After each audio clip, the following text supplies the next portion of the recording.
Nii, kõik asjad on tehtud. Me soovime seda nüüd tellimusse saata. Selleks vajutame nupule ostukorvi. Hoiatus tuleb sellele, et sisaldab tühjasid lehekülgi, et kas me soovime seda tühjad leheküljed kustutada. Ütleme, et me ei soovi kustutada, me soovime jätta nii nagu see on. Ja me peame eelnevalt selle töö salvestama. Vajutame OK. Ja nüüd pakutakse välja koht teie enda arvutis, kuhu te täpselt tahaksite selle töö salvestada. Salvestame selle näiteks desktopile. Desktop ja paneme teda pealkirjaks reisiraamat. Ja vajutame save. Muidugi seda salvestamist on soovitav teha ka töö ajal jooksvalt, et midagi kaotsi ei läheks. Nüüd esimest korda sisenedes ilmub logimisaken. Kuna meil ei ole veel hetkel olemas ei kasutaja nime ega salasõna, siis tuleb meil see luua. Vajutame lingile loo uus konto. Ja siia me paneme ise unikaalse kasutaja nime, mida ei ole keegi kunagi varem kasutanud. Me paneme näiteks test 008. Ja salasõnaks paneme test 008. Seda on kõik võimalik jooksvalt hiljem muuta. Test 008 teist korda.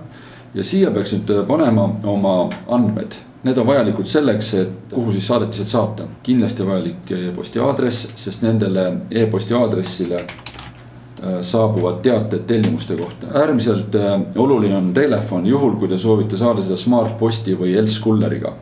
Ja paneme OK. Nüüd on võimalik panna linnuke sisse, et ta järgmine kord seda enam meie käest ei küsiks. Paneme linnukese sisse, paneme parooli. Järgnevalt maandusime see ostukorvi. Siin me näeme oma projekti, mida me just lõime. Reisiraamat 12 lehekülge, 20x15, koguseks 1 ja hind. Siin on võimalik kogus suurendada, kui me soovime näiteks saada 2 tükki või 3 tükki, vastavalt hind siis siin all muutub. Siin on praegu kuvatud kiirtellimus. Kui me soovime kiirtellimusena seda tellida, siis me saame selle kätte kas samal päeval või järgmise päeva enne lõunal. Kui me seda ei soovi, võtame linnukese ära ja seda meile siia ei kuvata. Nüüd äärmiselt oluline on see, mismoodi te soovite seda tellimuse kätte saada. On olemas siis tavapost postkontorisse, kas siis Elskulleriga koju kätte, tulen ise järgi või smartpostiga. Nüüd populaarsus kogub smartpost, klikkame smartposti valikul ja siit valikaknast saame valida nüüd koha, kus me selle kätte soovime saada. Paneme näiteks Paide Selverisse.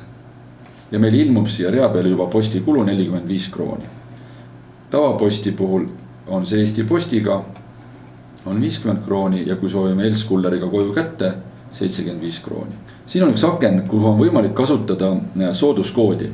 Aeg-ajalt me teeme kampaaniaid ja anname oma klientidele võimaluse saada raamatut soodsamalt. Näiteks antud juhul praegu kehtib meil kood oma face 1. Ja me näeme, et kohe hind muutub. Rakendub alla hindlus 10%. Nii et tasub seda vaadata, kui sellised koodid on olemas, soovitame sisse panna. Kõik on sobib, raamat on sees, postikulu on valitud, allahindlus on ka olemas ja vajutame telli nupule.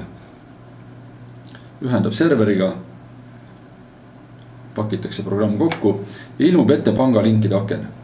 Siin on võimalus valida siis kas 4 Eestis toimivat panka, kus saate siis tasuda oma kontolt või siis krediitkaardiga ja on olemas ka kinkekaart. See on jällegi variant, et te saate omale e-maili peale virtuaalse koodi, kas siis sõber kingib või saate siit tellida ja selle koodi sisestades öeldakse siis, kas see raamat on tasutud või peab midagi juurde maksma. Nii et kui me klikkame siin näiteks SEB panga lingil ja siin on juba sisse logimine ja täpselt nii, kuidas te soovite. Ja nüüd on oluline see, et kui see makse on teostatud, siis sellel hetkel, kui makse on laekunud, algab automaatselt faili üleslaadimine meie serverisse.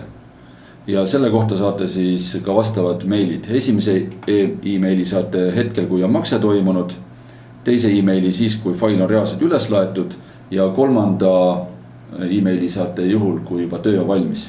Tavaliselt läheb selleks aega 1–2 päeva.